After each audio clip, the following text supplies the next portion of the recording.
भगवान शिव के विषय में ज़्यादा कहने की आवश्यकता नहीं है। सब जानते हैं शिव अपार शक्तियों का भंडार है। जिस प्रकार आध्यात्मिक जगत में भगवान शिव की विशेष महिमा रही है, उसी प्रकार साहित्य जगत में भी, साहित्य जगत जैसे फिल्म, नाटक, इनमें भी भगवान शिव का विशेष प्रभाव देखने को मिलता है।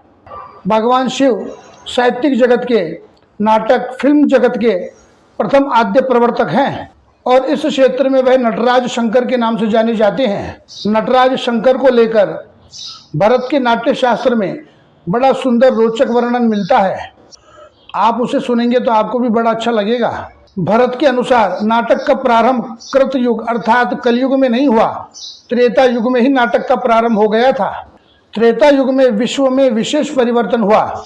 उस युग में मनोरंजन का कोई साधन नहीं था। देवताओं को यह बात खलने लगी। इस त्रुटि को दूर करने के लिए देवराज इंद्र सभी देवताओं को लेकर के ब्रह्मा जी के पास गए। देवताओं ने उनसे कहा, प्रभु, हम लोग क्रीड़न चाहते हैं, ऐसी कला देखना चाहते हैं जो देखने योग्य भी हो और श्रवण करने योग्य भी हो। उस कला में अथवा नाटक में दृश्य और श्रव्य दोनों हो।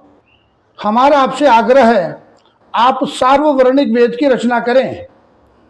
सार्ववर्णिक मतलब जो सभी वर्णों के लिए हो। ऋग्वेद 3 वर्णों के लिए है, सो प्रभु आप ऐसे वेद की रचना कीजिए जो सार्ववर्णिक सभी के लिए हो। उस कला को, उस नाटक को देखकर हर कोई ब्रह्म रूप हो जाए, सब ब्रह्ममय हो जाए। देवताओं के द्वारा विनती करने पर ब्रह्मा जी ने चारों वेदों में से 4 तत्वों को निकालकर उन 4 तत्वों से एक नाट्य वेद बनाया। ब्रह्मा जी ने ऋग्वेद में से पाठ्य, सामवेद में से गीत, यजुर्वेद में से अभिनय और अथर्ववेद में से रस का ग्रहण किया।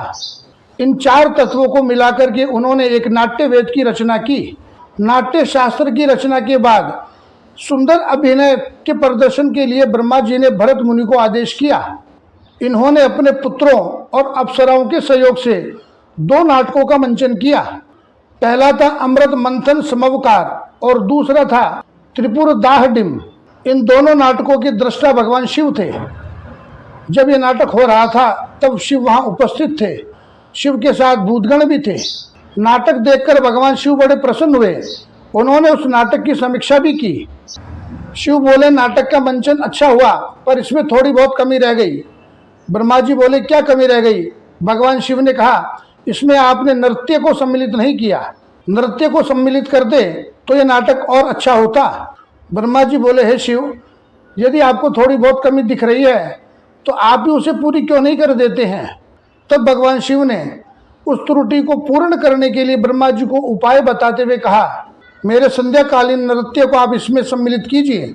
ऐसा करने पर आपका वह नाटक अधिक आकर्षित होगा।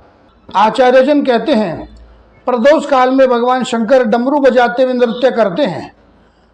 डमरू बजाकर नृत्य करते हुए वह तीनों पापों का क्षमन करते हैं, लोगों पर दया करते हैं, लोगों के दुख का हरण करते हैं। शास्त्रों के अनुसार भगवान शिव का डमरू बजाते हुए नृत्य करने का समय प्रदोष काल बताया है। महाकवि कालिदास ने भी अपने ग्रंथ मेघदूत में इसका वर्णन किया है। महाकवि कालिदास अपने ग्रंथ में कहते हैं, उज्जैनी के महाकाल के मंदिर की घटना है। यक्ष जो है वह मेघ बादल से कहते हैं कि हे मेघ, यदि तुम सायकाल से पहले महाकाल के मंदिर में पहुंच जाओ तो वहीं रुक जाना, क्योंकि उस समय भगवान शिव डमरू बजाते हुए नृत्य करेंगे। जब भगवान शिव डमरू बजाते हुए नृत्य करें तब तुम भी गर्जना करना। तुम्हारा गर्जन नगाड़े से कम नहीं। तुम्हारा गर्जन होगा तो ऐसा लगेगा जैसे नगाड़ा बज रहा है।